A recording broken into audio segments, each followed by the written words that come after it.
తెలంగాణ అనే మాటనే అసెంబ్లీలో మాట్లాడవద్దు అనేటువంటి ఆంక్షలు ఆ రోజు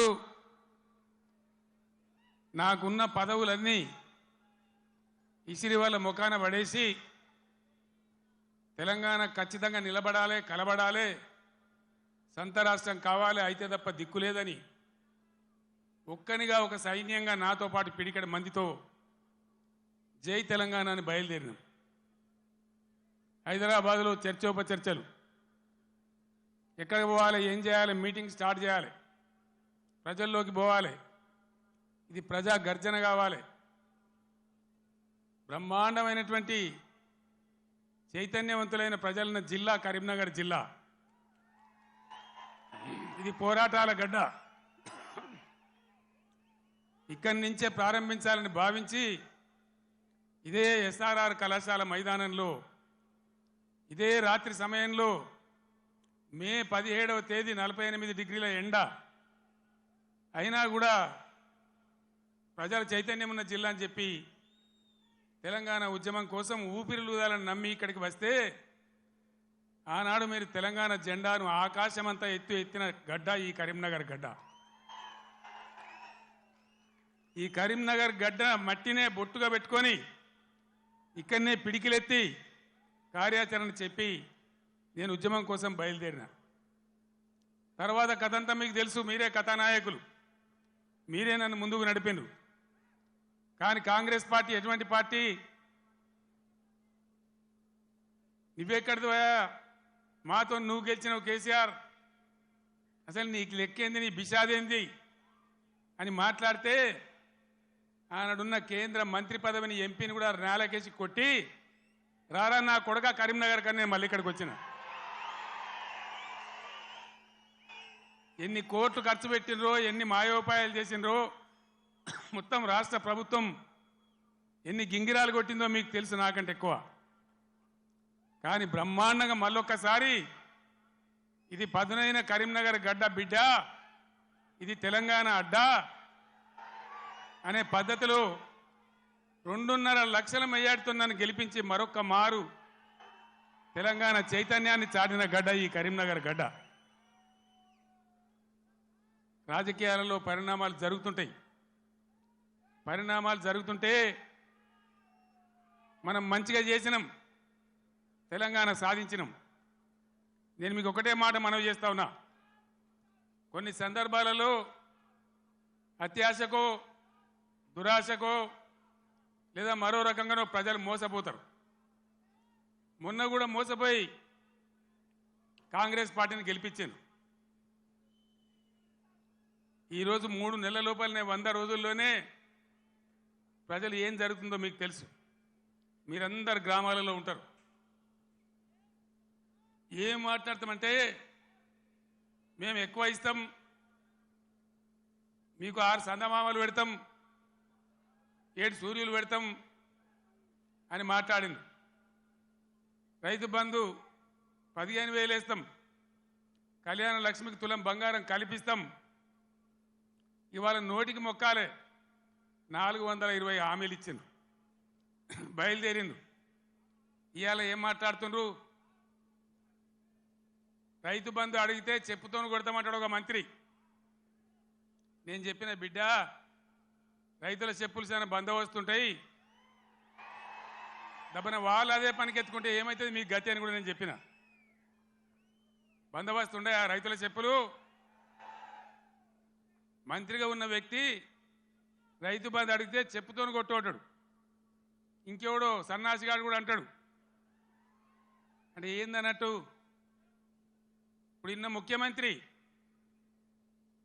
ఆయనను 6 గ్యారెంటీలు ఇవ్వయా, కరెంట్ ఎందుకు మాయమైందా, నీళ్ళు ఎందుకు మాయమవుతున్నాయని అడిగితే ఆయన నేను పండబెట్టి తొక్కుతా, పేగులు మెడలేసుకుంటా, పెండ ముఖానికి రాసుకుంటా,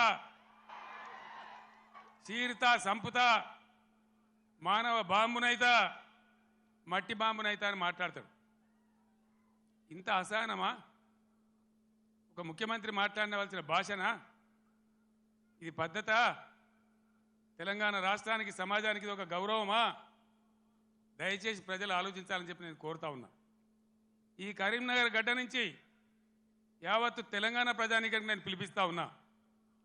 తెలంగాణ ముఖ్యమంత్రి అంటే తెలంగాణ మాట్లాడే మాటలు, ఆ ముఖ్యమంత్రి మాట్లాడే మాటలు ఎవరన్నా ముఖ్యమంత్రి పదవులు ఉన్న వ్యక్తి మేము మానవ బాంబులం అయితే మనం మాట్లాడొచ్చునా? మాకు మాట్లాడరాదా? తిట్టానంటే తిట్లు తక్కువన్నాయా? ఇవాళ గీయాలకు మొదలు పెడితే రేపు గీయాల దాకా తిట్టచ్చు.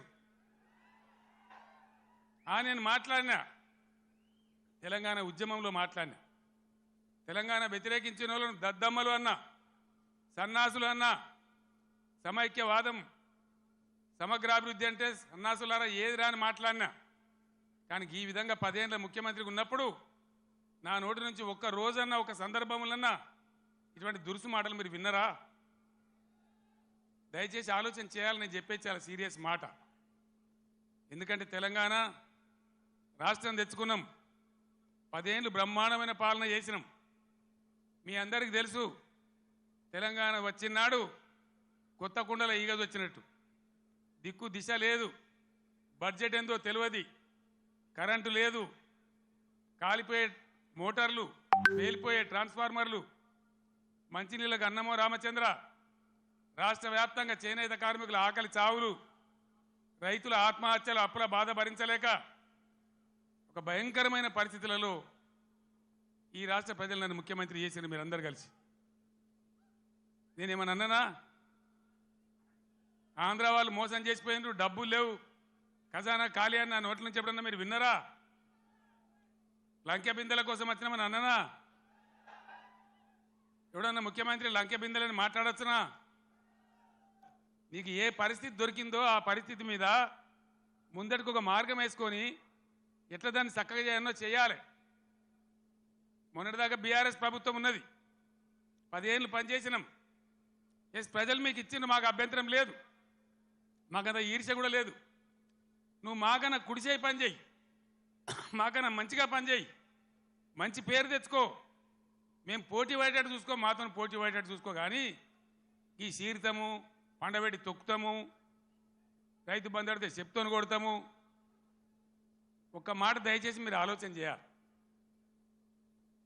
నేను అహోరాత్రాలు కష్టపడి నా రాష్ట్రం భారతదేశానికి తలమానికం కావాలి, ఇక్కడ కరెంటు బాధ పోవాలి. నాకు 2 విషయాలు అయితే నాకు అర్థమైతలేవు. చాలామందిని అడిగిన నేను ఇదేం కథరాబాయ్ అని. మంచినీళ్ళు భగీరథ ప్రయత్నం చేసి 2-3 నెలలు రాత్రి నిద్ర లేకుండా రాత్రి 3 గంటల వరకు కూడా పనిచేసి ఒక అద్భుతమైన పథకం రూపకల్పన చేసి మంచి సోర్సుల దగ్గర పెట్టి నేను ఒక ఛాలెంజ్ చేసిన అసెంబ్లీలో మీకు జ్ఞాపకం చేస్తా ఉన్నా.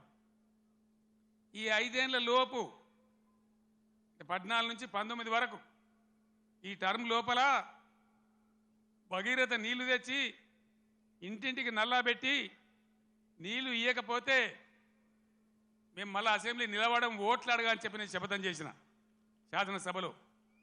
అదే పద్ధతిలో తెచ్చి ప్రతి ఇంటికి ఆదిలాబాద్ గోండుగూడెంలో, నల్లగొండ లంబాడి తండాలో అందరికి కూడా వచ్చే విధంగా ప్రతి ఇంటికి నల్లా ఇచ్చి బ్రహ్మాండంగా మంచినీటి సరఫరా చేసినాం. ఇప్పుడున్న ప్రభుత్వానికి ఆ పథకం నడిపే తెలివి లేదా అని నేను అడుగుతా ఉన్నా. ఎందుకు ఇలా మిషన్ భగీరథల సమస్యలు వస్తూ ఉన్నాయి? అదేవిధంగా రెండవది కరెంటు. మీ అందరికి తెలుసు, నేను ముఖ్యమంత్రి అయినాడు కరెంటు ఎట్లా ఉండే. ఏడాది అర్థం లోపల దాన్ని బాగా చేసి రెప్పపాటు సెకండ్ పాటు కరెంటు పోకుండా రాష్ట్రంలో అన్ని వర్గాలకు కరెంటు ఇచ్చినాం. పోచారం శ్రీనివాసరెడ్డి గారు నా పక్కనే ఉన్నారు, ఆనాడు వ్యవసాయ శాఖ మంత్రిగా ఉండిరి. ఆయనకు నేను లక్ష్మీపుత్రుడు అని పేరు పెట్టుకున్నా. ఆయన కాలంలోనే 24 గంటలు రైతులకు ఫ్రీ కరెంట్ వచ్చింది, రైతు బంధు వచ్చింది.